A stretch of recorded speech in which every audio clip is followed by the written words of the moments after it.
പ്രിയപ്പെട്ടവരെ, ഈശോമിശിഹായിക്ക് സ്തുതിയായിരിക്കട്ടെ. ജൂലൈ 13 ശ്ലീഹാക്കാലം, 6-ാം ഞായർ. വായനയ്ക്കും ധ്യാനത്തിനുമായി തിരുസഭ ഇന്ന് നൽകിയിരിക്കുന്ന തിരുവചന ഭാഗങ്ങൾ: പഴയ നിയമം, നിയമാവർത്തനം 4-ാം അധ്യായം 1 മുതൽ 8 വരെയുള്ള തിരുവചനങ്ങൾ. യെശയ്യാ 2-ാം അധ്യായം 1 മുതൽ 5 വരെയുള്ള തിരുവചനങ്ങൾ. ലേഖനം 1 കൊറിന്തോസ് 10-ാം അധ്യായം 23 മുതൽ 31 വരെയുള്ള തിരുവചനങ്ങൾ. ലൂക്കാ അറിയിച്ച സുവിശേഷം 12-ാം അധ്യായം 57 മുതൽ 13-ാം അധ്യായം 3 വരെയുള്ള തിരുവചനങ്ങൾ. പശ്ചാത്തപിക്കുന്നില്ലെങ്കിൽ നാശം.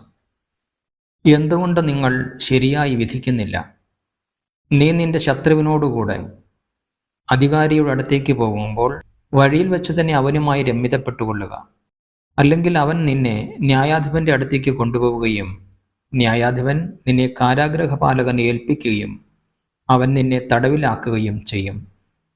അവസാനത്തെ തൊട്ടുവരെ കൊടുക്കാതെ നീ അവിടെ നിന്ന് പുറത്തു വരികയില്ല എന്ന് ഞാൻ നിങ്ങളോട് പറയുന്നു. ഗലീലിയക്കാരായ ഏതാനും പേരുടെ ബലികളിൽ അവരുടെ രക്തം കൂടി പീലാത്തോസ് കലർത്തിയ വിവരം ആ സമയത്ത് അവിടെയുണ്ടായിരുന്ന ചിലർ അവനെ അറിയിച്ചു. അവൻ ചോദിച്ചു, ഇവയെല്ലാം അനുഭവിച്ചതുകൊണ്ട് അവർ മറ്റെല്ലാ ഗലീലിയക്കാരെക്കാൾ കൂടുതൽ പാപികളായിരുന്നു എന്ന് നിങ്ങൾ കരുതുന്നുവോ? അല്ല എന്ന് ഞാൻ പറയുന്നു. പശ്ചാത്തപിക്കുന്നില്ലെങ്കിൽ നിങ്ങളെല്ലാവരും അതുപോലെ നശിക്കും. നമ്മുടെ കർത്താവായ മിശിഹായിക്ക് സ്തുതി.